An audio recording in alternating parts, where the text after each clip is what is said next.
Good morning all of you. आज हम अपने टॉपिक की बात करेंगे कि बीएड फर्स्ट सेम में हमें देखना है सांस्कृतिक विरासत। हम पढ़ेंगे कि सांस्कृतिक विरासत का क्या अर्थ है और सांस्कृतिक विरासत किसे कहते हैं। तो सांस्कृतिक विरासत में हम देखें कि सांस्कृतिक विरासत एक ऐतिहासिक प्रक्रिया है, मतलब वो इतिहास से पहले के समय से चली आ रही है। हमारे जो पूर्वज थे, तो हमारे पूर्वजों के जो पूर्वज थे उनने उनसे अपनी संस्कृति ग्रहण की थी और हमने हमारे पूर्वजों से संस्कृति सीखी थी और वो हम आज भी फॉलो कर रहे हैं, हम आज भी उसको निभा रहे हैं। तो सांस्कृतिक विरासत के अर्थ में हम देखें कि ये ऐतिहासिक प्रक्रिया है, शुरू से ही चली आ रही है, पुराने समय से। हमारे पूर्वजों ने उनके पूर्वजों से सीखा था और हम हमारे पूर्वजों से हमने जो सीखा, ग्रहण किया, ज्ञान, संस्कार, सभ्यताएं, शिष्टाचार, जो भी चीजें हमने सीखी वो हमने हमारे पूर्वजों से सीखी और हमने संस्कृति के रूप में उसको ग्रहण किया। अब समय बीतने के साथ हमने क्या किया कि जैसा जैसा समय बीतता गया, हमारे पूर्वजों के विचार, उनकी नैतिकताएं, उनके शिष्टाचार हमने सब सीखे, लेकिन उन्होंने थोड़ा सा परंपरागत तरीके से वो जो नियम, उनकी जो धारणाएं थी, उनके जो संस्कार थे, उनकी जो भी विरासत में वो छोड़कर गए, हमने उन्हीं चीजों को नए नए तरीके से शुरुआत की, नए नए तरीकों से लिया। तो फिर हमने क्या किया कि समय बीतने के साथ साथ नए नए विचार, नई नई भावनाओं से हम जुड़े, नए लोगों के साथ हमने, और ये जो था पीढ़ी दर पीढ़ी हस्तांतरित था। कैसे हस्तांतरित था पीढ़ी दर पीढ़ी कि हमारे पूर्वज जो थे उनने उनके पूर्वजों से सीख के कुछ नया किया, हमने हमारे पूर्वजों से सीख के कुछ नया किया और आने वाली पीढ़ियां हमसे सीखकर कुछ नया करेंगी। तो इस तरह पीढ़ी दर पीढ़ी जो हमारी विरासत है वो हस्तांतरित होती रही। तो सांस्कृतिक विरासत में यह बोला गया कि हमने हमारे पूर्वजों से जो भी ज्ञान ग्रहण किया था या जो हमारे पूर्वज जो कुछ भी छोड़कर गए थे, चाहे वो पूजा पाठ हो, अनुष्ठान हो, त्योहार हो, राष्ट्रीय पर्व हो, जो भी चीजें वो पुराने समय में, या धरोहर है, इमारतें हैं, जो भी चीजें वो छोड़कर गए थे, वो सारी चीजों को हमने नए नए रूप में अपना लिया, मतलब उसको मानव ने ग्रहण कर लिया। तो जो वो छोड़कर गए थे उसको तो हमने सांस्कृतिक विरासत कहा ही, लेकिन उस सांस्कृतिक विरासत को हमने अपना लिया। तो वो क्या हुआ, मानव ने जब इस सांस्कृतिक विरासत को अपना लिया तो उसको कहा गया मानवता की विरासत। उसको क्या कहा गया, मानवता की विरासत। आगे हम देखें कि एक राष्ट्र भी संस्कृति को विरासत के रूप में प्राप्त करता है। जो हमारे पूर्वज हमारे लिए छोड़कर गए, हमने उनसे सीखा, नई नई भावनाओं से हम जुड़े, नए नए तरीके से हमने वो जो विरासत में छोड़कर गए, हमने नए तरीके से अपनाया, नए तरीके से किया। फिर एक राष्ट्र भी संस्कृति को विरासत के रूप में प्राप्त करता है। हम जिस राष्ट्र में रहते हैं, जिस देश में रहते हैं, वो राष्ट्र भी संस्कृति को विरासत के रूप में प्राप्त करता है और इसे हम राष्ट्रीय सांस्कृतिक विरासत कहते हैं।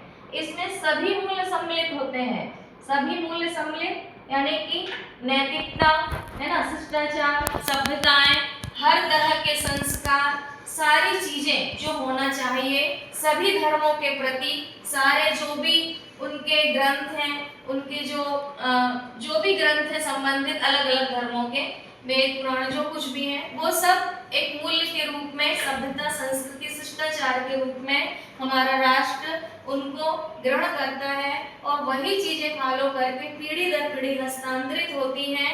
और एक राष्ट्र भी इन्हीं सांस्कृतिक विरासत को जब प्राप्त करता है, अपना लेता है, तो उसे हम राष्ट्रीय सांस्कृतिक विरासत कहते हैं।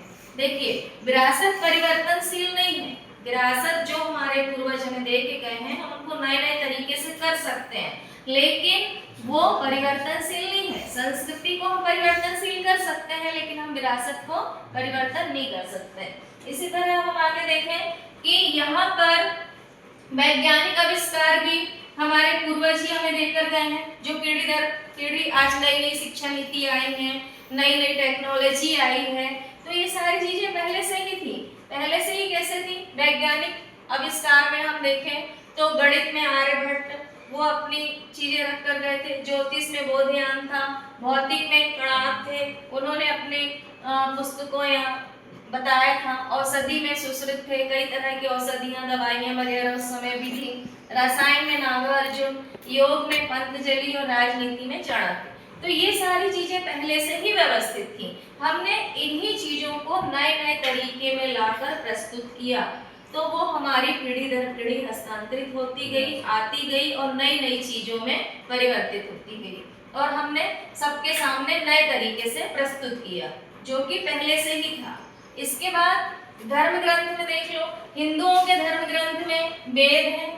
वेद 4 तरह के वेद हैं। उन 4 वेदों ने भी 4 वेद के जैसे क्या क्या नाम है? हाँ, यजुर्वेद है, सामवेद है और ऋग्वेद है, अथर्ववेद है। इस तरह से उन वेदों में सारी चीजें बताई गई हैं जो आज की नई टेक्नोलॉजी अपना रही, नई नई तकनीकों में हम देख रहे हैं, आ रही हैं सारी चीजें। उपनिषद 108 बताई गई, गीता है, योग है ना। तो ये चीजें हम योग को आजकल जिम के रूप में यूज करते हैं, लोग जाते हैं बाहर। तो इस तरह से सारी चीजें पहले से ही थी जो पीढ़ी दर पीढ़ी हस्तांतरित हो रही हैं, एक विरासत, सांस्कृतिक विरासत के रूप में हम देख रहे हैं। अब इसके बाद विरासत के उदाहरण देख लें कि विरासत पहले से ही है। जैसे एक उदाहरण के रूप में देखो, ताजमहल बना हुआ है, लेकिन हम आज भी उसका मेंटेनेंस कर रहे हैं, नए नए तरीके से सजाना, संवारना, संरक्षण करना, ये सरकार का काम है। और हम जाकर देखते हैं, स्वामी नारायण मंदिर है, लाल किला, अमृतसर का स्वर्ण मंदिर, और विरासत के महत्वपूर्ण और भी बहुत सारे स्थान हैं जो हम यहाँ पे नहीं लिख पाए, लेकिन विरासत में इतनी अधिक चीजें हैं, किला वगैरह हैं, तो इतनी चीजें हैं विरासत में, उसी को सरकार संरक्षित करती है, सुधार करती है। बहुत से पर्यटक आते जाते रहते हैं, हम अपनी सांस्कृतिक धरोहर को देखते हैं। आपने देखा होगा कि हम पर्यटक स्थल पे जाते हैं, नई नई संस्कृति को देखते हैं, समझते हैं, पीढ़ी दर पीढ़ी और आगे नए नए उनके विकास होते हैं। टेक्नोलॉजी में देखो, आप किसी भी क्षेत्र में देखो, हमारे पूर्वज पहले से ही सारी चीजें रख कर गए हैं। इन्हीं चीजों को उठाकर हमने नए नए तरीके से दुनिया के सामने प्रस्तुत किया है। यही हमारी सांस्कृतिक विरासत है, धरोहर है, जिसको हम संरक्षित कर करके आने वाली पीढ़ी को हम क्या कर रहे हैं? हस्तांतरित कर रहे हैं। तो इससे हमारी जो ऐतिहासिक धरोहर थी वो नए नए तरीके से आज दुनिया में प्रस्तुत हो रही है। तो वही हमारी सांस्कृतिक विरासत है। ठीक है।